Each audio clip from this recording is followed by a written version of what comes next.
আলহামদুলিল্লাহ, আল্লাহ পাক রব্বুল আলামিনের লাখ কোটি শুকরিয়া যে আল্লাহ সুবহানাহু ওয়া তাআলা আমাদেরকে কোরআন এবং হাদিসের যুগ উপযোগী আলোচনা করার তৌফিক দান করেছে। সম্মানিত ভিউয়ার্স, যে বিষয়টা আলোচনা করতে যাচ্ছি সেটা হলো আল্লাহ পাক রব্বুল আলামিন আমাদেরকে মুসলমান বানিয়েছেন।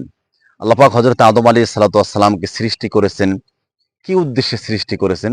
আল্লাহ নিজেই কোরআনুল কারীমের মধ্যে বলেছেন, ওয়া ইয ক্বালা রাব্বুকা লিল মালাইকাতি ইন্নী জাইলুন ফিল আরদি খলিফা।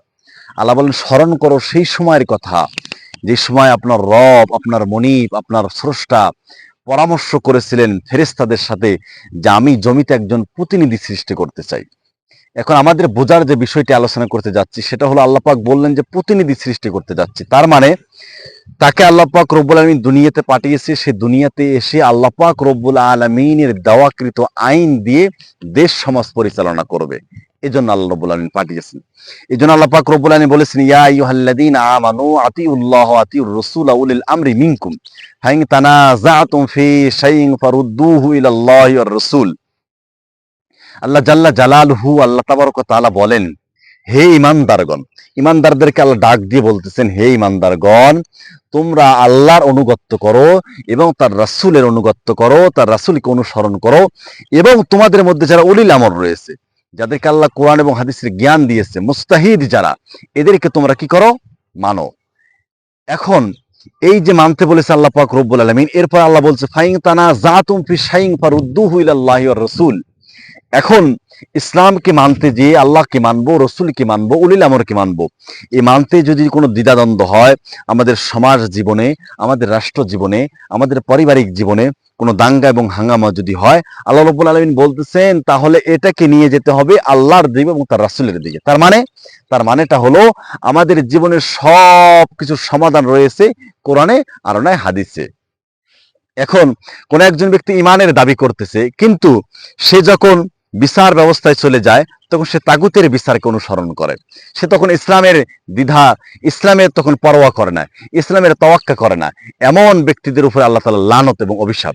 এই হাদিসে আছে, তিরমিজি শরীফে আছে, রাসূল আকরাম সাল্লাল্লাহু আলাইহি সাল্লাম বলেছেন যে বিচারপতি হলো তিন প্রকার।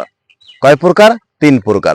নাম্বার ওয়ান হলো যারা আল্লাহ পাক রব্বুল আলামিন যাদেরকে জ্ঞান দিয়েছেন, যাদের জ্ঞান রয়েছে, কিতাবের এলেম রয়েছে, কোরআন হাদিসের এলেম রয়েছে, এবং সে এই এলেম অনুযায়ী হক বিচার করেছেন, হককে হক বিচার করে দিয়েছেন। আল্লাহ পাক রব্বুল আলামিনের হাবিব বলেন, এই বিচারপতি কাল কিয়ামতের দিন জান্নাতে যাবে। আলহামদুলিল্লাহ, আল্লাহু আকবার। আল্লাহ যাতে আমাদেরকে সঠিক বিচার করার তৌফিক দান করে।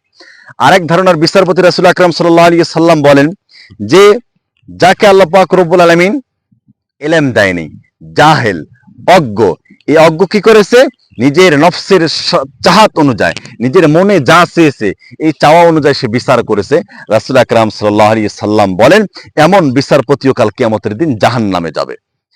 তিন নম্বর যে বিচারপতি রাসূল আকরাম সাল্লাল্লাহু আলাইহি সাল্লাম বলেন, তিন নম্বর যে বিচারপতি সেটা হলো যাকে আল্লাহ পাক রব্বুল আলামিন এলেম দিয়েছে, কিন্তু সে ঘুষ খেয়ে, সে স্বার্থের কারণে, সে লোভের কারণে অন্যায় বিচার করেছেন। আল্লাহ পাক রব্বুল আলামিনের হাবিব বলেন এই বিচারপতিও জাহান্নামে চলে যাবে। এই জন্য স্পষ্ট বোঝা যাচ্ছে যে বিচারক হবে তিন প্রকার। যারা এলেম আছে, হক বিচার করবে, এই সমস্ত বিচারপতি কাল কিয়ামতের দিন হাসতে হাসতে জান্নাতে চলে যাবে।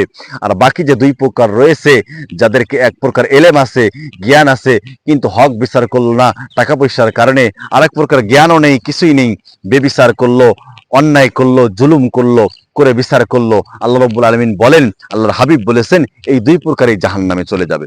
এই জন্য আমরা যাতে আমাদের